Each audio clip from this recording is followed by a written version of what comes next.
Hello and welcome to the February 10th edition of this 24 Hours of Bitcoin, presented by Introtocryptos.ca. This 10-minute Bitcoin live trading stream is like a long, slow Bitcoin trading lesson dripped out over time. Hi, my name is Doug and I'm your host. We'll start off today by looking at a long-term view of Bitcoin. Right after this disclaimer, you can pause the video or read the description below to read through the full disclaimer. This is not trading advice, it's my own trading journal. So I'm going to start off with a long-term view of Bitcoin on the daily bars, and then I'm going to zoom into a longer-term view of all four of the big markets, and I'll finish up with three different screens of 15-minute bars of Bitcoin, looking at the indicators of RSI, the MACD, and the on-balance volume lazy bear indicator. So let's start off with this view.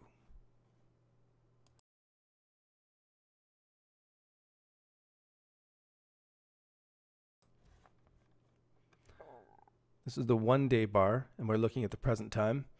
Always good to go back and see what happened in history, just as the beginning of the day.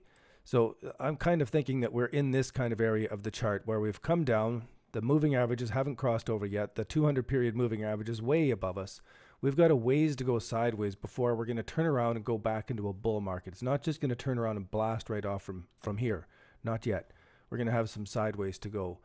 And yet, in between there's going to be some nice ranging markets, and that's what we're heading into now before we go off into this big launch pad the next time.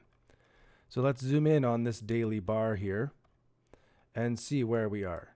You can see the moving averages haven't crossed over here. The 200-period moving average is still way overhead. We are at the bottom for sure. Now, 2 days ago we had a nice move up, and we've had a couple candles down so far. I'm anticipating some follow through and some testing up to these levels here before a little bit of a descending wedge, and prices pulling up higher than that and heading up to the $5,300 level over the next 2 weeks or so. So let's take a look at the longer term view of Bitcoin. We have Ethereum, we have Litecoin, we have Stellar. Stellar is actually getting down to support and resistance levels. It may actually stall here after this amazing plummet that it's done. A little bit delayed time behind what the plummet that Bitcoin did. It's delayed. And now Bitcoin, Ethereum, and Litecoin, especially we know Litecoin has really made a nice bowl shape pattern and has broken higher than that. Litecoin is in this bottom pattern that is right at historical levels. Fantastic.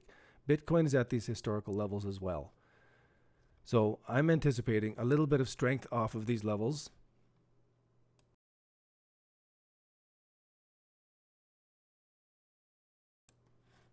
And it's partly because Litecoin has already shown us that the change has stepped in. Let's zoom in on these markets now to the 30-minute view,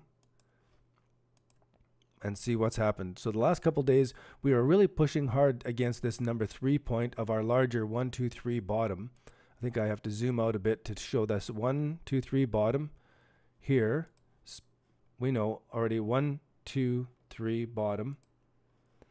And this is the number 3 point. So when I zoom back into the 30-minute view, we can see this number 3 point here.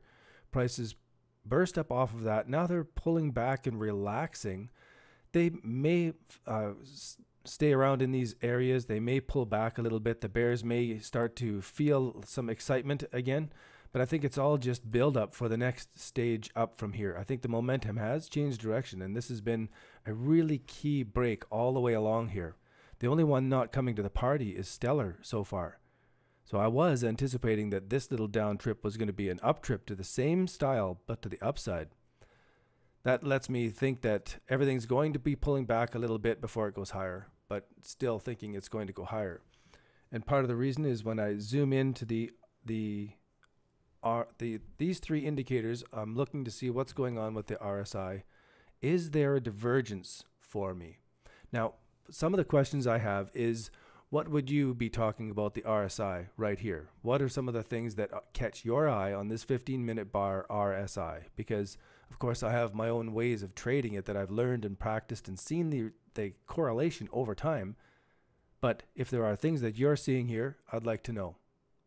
For me, it's this divergence when I mix it with some of the other indicators and the prices have stayed flat along here is telling me that there's a little bit of something building up. There's still not enough for a trade or anything. Our trade was to go long back here, and now it's sort of hold and see. Then we go over to the MACD indicator, and it really, when it crossed over here, it blasted off and made some fantastic tops, and it was a great crossover as an exit signal. So as this blasts off and crosses over, this would give us entry and exits. But right now, it's not giving us much of anything at all. If I zoom in on this, if I double click on it so we can see it, it's not giving us a crossover, except that it is giving us a 1, 2, 3 bottom formation here. And that when this yellow line crosses over the red and breaks above this 1, 2, 3 bottom, that's showing a change in momentum for this indicator. And should that happen while these prices are breaking higher and the RSI is confirming, that would be a trade signal. It would be a confirmation. Another confirmation is the lazy bear on balance volume indicator.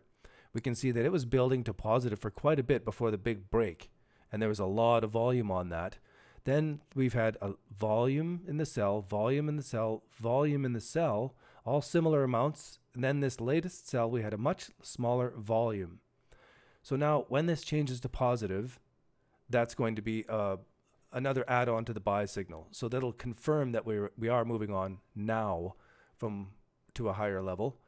If this crosses over, especially when we have this confirmation in the MACD indicator, and if we continue to have confirmation in the RSI here. Okay, there we go. So if we continue to have this confirmation. So this is my view of Bitcoin over the next while. I think we will see it hesitate here a little bit longer. And then it's going to only come up to these levels before fading back a little bit. We'll see what happens now over the next 24 hours. I appreciate you guys being here. If you haven't already, click subscribe and hit that bell icon so that you don't miss tomorrow's episode of this 24 hours in Bitcoin, because I do that sort of in the morning, but when it works around yoga and breakfast, then I get these things done. Great to have you along. Thanks again. Bye for now. Good luck in all of your trading.